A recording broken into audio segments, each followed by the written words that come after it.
Hi friends, आज शुरू करते हैं लव सॉन्ग के पार्ट 8।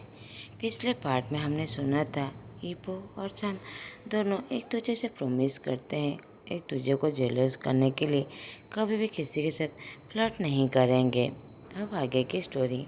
ऐसे ही एक हफ्ता बीत जाता है। जान और ईपो न एक साथ में काम करते हैं, एक के घर में रहते हैं, मगर अपने रिलेशन के स्टेटस के बारे में कुछ भी बातें नहीं करते।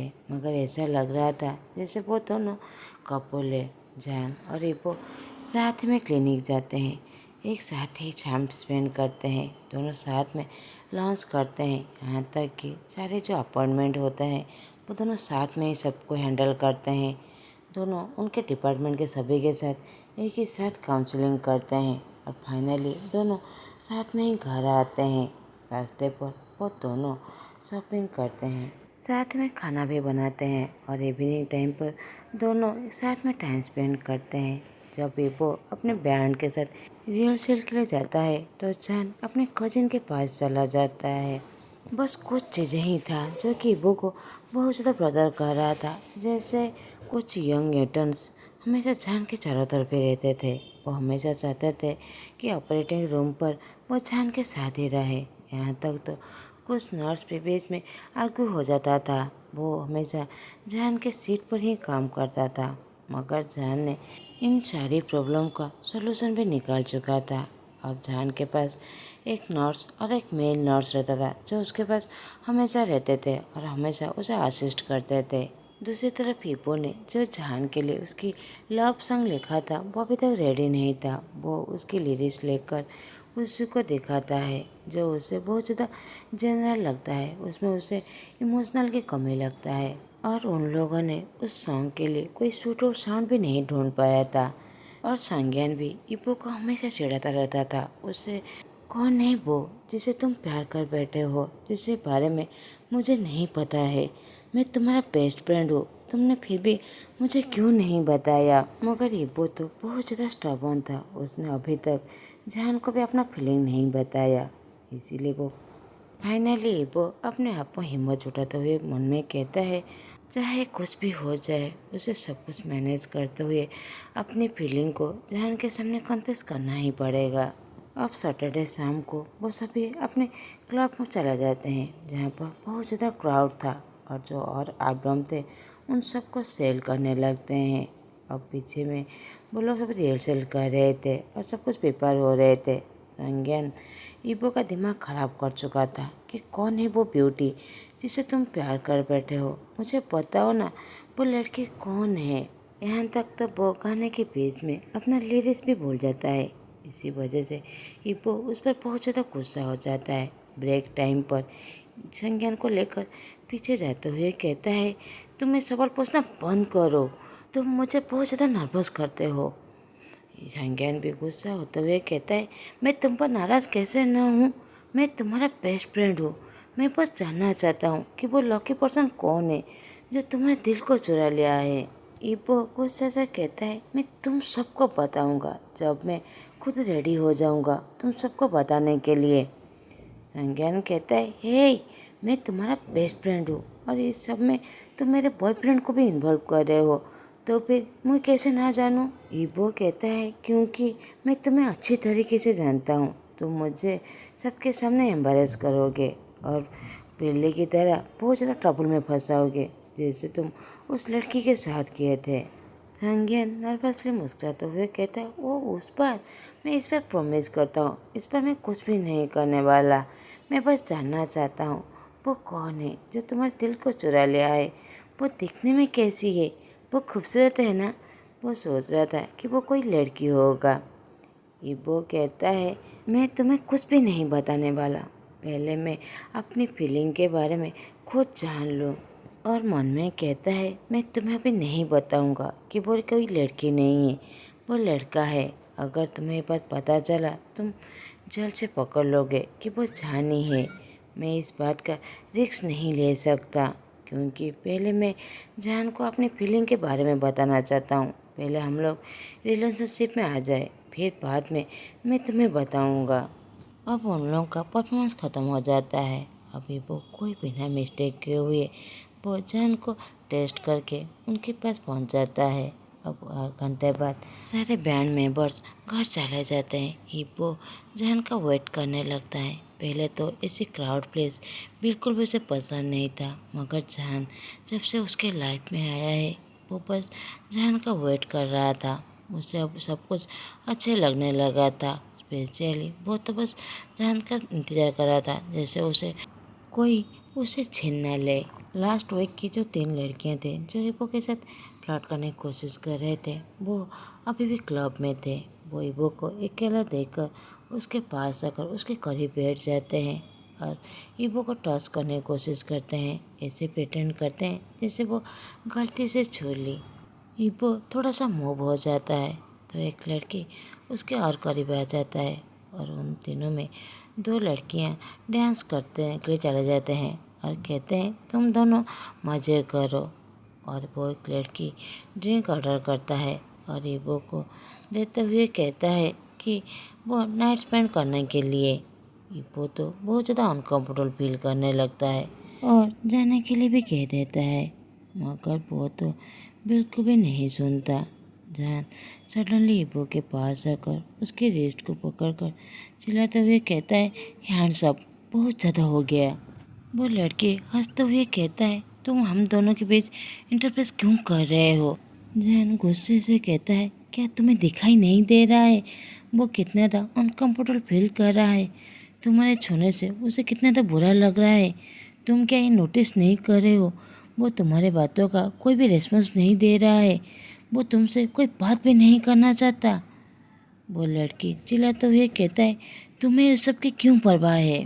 जैन गुस्से से कहता है, वो इस क्लब का बस म्यूजिशियन है। मैनेजर ने उसे सारे गेस्ट के एंटरटेनमेंट के लिए उसे हायर किया है। वो बस स्टेज पर गाना गा सकता है अपने फैन के लिए। उसे कोई दूसरे से टच करे इसका कोई भी राइट नहीं है। अगर वो चाहे तो फिर वो कर सकता है, मगर तुम्हें दिखाई नहीं देता। वो ऐसा कुछ भी नहीं चाहता। उस लड़के के दोनों फ्रेंड्स जो डांस कर रहे थे, वो जान और उसके दोस्त की आर्गुमेंट देखकर वो उन लोगों के पास आ जाता है और अपोलॉजी करके अपने दोस्त को वहाँ से लेकर चले जाते हैं। जान ईबो की तरफ गुस्से से देखने लगता है और स्टाफ एरिया में वहाँ से जाने लगता है। ईबो भी इमीडिएटली उसे पीछे जाकर उसके हाथ को पकड़ लेता है, मगर जान तो गुस्से से उसके हाथ को स्लैप मारकर उसे छुड़ा लेता है और कहता है, अभी नहीं ईबो, मेरा कोई भी मूड नहीं है तुमसे कुछ भी बात करने के लिए। ईबो मिलते हुए कहता है, मुझ पर गुस्सा मत हो। जहान कहता है, मैं तुम पर कैसे नाराज़ ना हूँ। मैं रियली में ऐसा नहीं चाहता कि कोई जेलस बॉयफ्रेंड की तरह आर्ट करना, मगर तुम मेरे लिए कोई चॉइस भी नहीं छोड़ते हो। तुम्हें क्या लगता है मैं बस चुपचाप देखता रहूँ। जब वो बीच तुम्हें छो रहे थे तुम कुछ भी नहीं कह रहे थे, तुम पूरे वक्त बस साइलेंट ही थे। इमीडिएटली ईबो अपना सॉरी लेते हुए कुछ लिखने ही वाला था कि जैन उसे रोककर पनिशमेंट देते हुए कहता है, तुम घर जाओ और सो जाओ, मैं अपने रूम में सो जाऊंगा। मैं कुछ नाइट तक अपने रूम में ही सोऊंगा। मैं तुम्हारी शक्ल नहीं देखना चाहता। मैं बहुत ज़्यादा गुस्सा हूँ। ईबो तो पूरी तरह फ्रोज हो जाता है। उसने कभी भी ऐसा एक्सपेक्ट नहीं किया था कि जैन उस पर गुस्सा होगा। जैन ईबो को उसी तरह छोड़कर वो अपने कजिन के ऑफिस में चला जाता है। ईबो तो बहुत ज़्यादा फ्रस्ट्रेशन हो जाता है। वो टैक्सी लेकर घर जाने लगता है और वो हाफ ड्रंक भी हो गया था। वो बस उन दोनों के बीच की बातों को याद करने लगता है। वो बहुत ज़्यादा टायर्ड और फ्रस्ट्रेशन हो गया था, दुखी था, गुस्सा भी था। वो बस अपने आप से नाराज़ था। वो बेड पर लेटते हुए बस यही सोचने लगता है, शायद जान बहुत जल्दी मान जाए। मगर जान तो अगले दिन सुबह भी वो उसे नाराज़ होता है। वो ईबो को अवॉइड करने लगता है। ईबो को बहुत ज़्यादा सर में दर्द हो रहा था, ऊपर से उसे बहुत ज़्यादा अनोन भी फील हो रहा था। वो जान को एक पेपर में लिखते हुए कहता है, मैं तो बस उन लड़कियों को लिमिट पर ही रोकने वाला था कि वो आगे कुछ लिखे। जान इंटरफेस करते हुए कहता है, तुम साइलेंट होकर वेट कर रहे थे। ईबो बहुत ज़्यादा नर्वस फील करने लगता है। वो लिख कर तो सब कुछ नहीं बता सकता। वो बस जान को सारी एक्सप्लेन करना चाहता था। अपनी बातों से उसे सब अपोलॉजी करना चाहता था, मगर ये ब्लॉकेज जो उसके लिए बहुत ज़्यादा डिफ़िकल्टी कर रहा था, जिससे ईपो तो बहुत ज़्यादा फ्रस्ट्रेशन हो जाता है। उसे रियलाइज़ होता है कि उसे कितना ज़्यादा डिफ़िकल्टी होता है कि जान को अपने बारे में सब कुछ एक्सप्लेन करने में उसे कितना ज़्यादा तकलीफ होता है। अब ईपो वहाँ से चला जाता है जैसे जान थोड़ा सा शांत हो जाए, मगर ऐसा कुछ भी नहीं होता। ऐसे ही 3 दिन बीत जाते हैं। उन दोनों के बीच में पूरी तरह साइलेंटली छा गया था। अब जान ईपो के पास आकर नहीं सोता, वो उसे छूने नहीं देता, उसे किस भी नहीं करता। अब थर्सडे मॉर्निंग को वो दोनों साइलेंटली ब्रेकफास्ट कर रहे थे कि उसी समय जान को एक कॉल आता है जो इमरजेंसी था। एक 10 साल के बच्चे को ब्रेन ट्यूमर हो गया था, जिससे इमरजेंसी में ऑपरेशन करना था। तो ईपो ड्राइव करते हुए जान को क्लिनिक ले जाता है।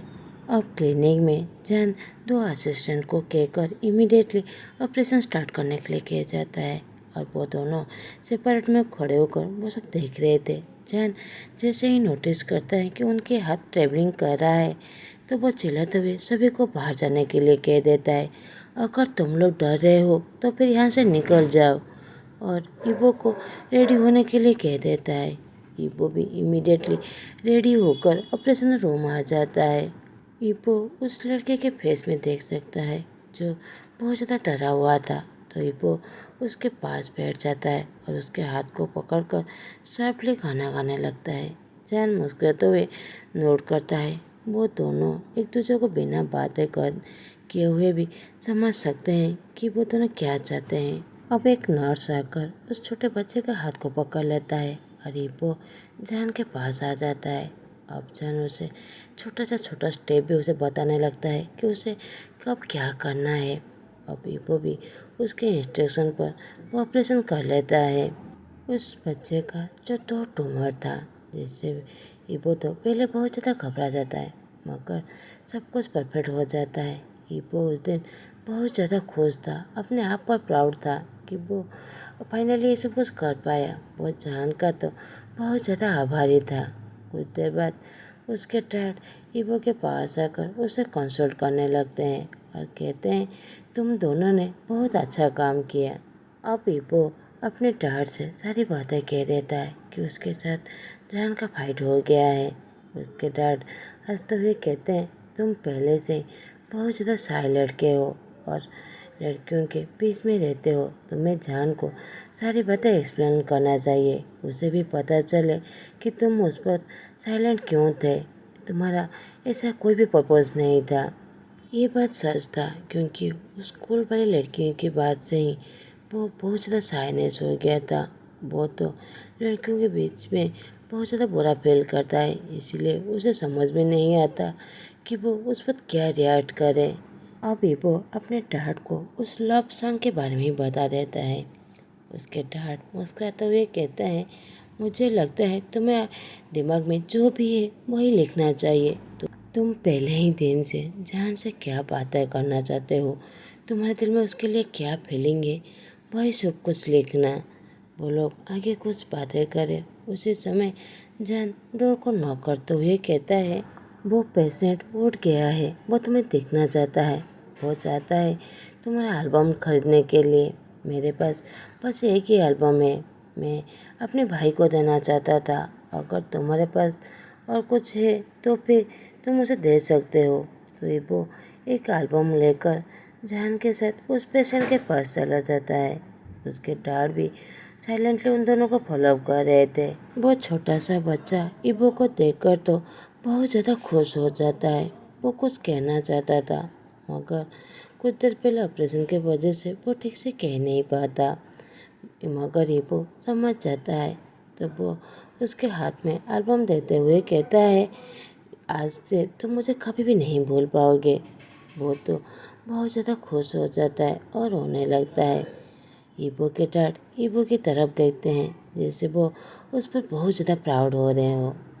अब ईबो जान को अपनी सारी प्रॉब्लम के बारे में बता देता है कि उसे कैसे समझ में नहीं आता कि लड़कियों के साथ कैसे डील किए जाए, उसे क्या बातें करे। अब कुछ देर बाद जान एग्जामिनेशन रूम में आ जाता है और डोर को बंद करके मिडिल में खड़ा हो जाता है अपने बाहों को मिलाकर।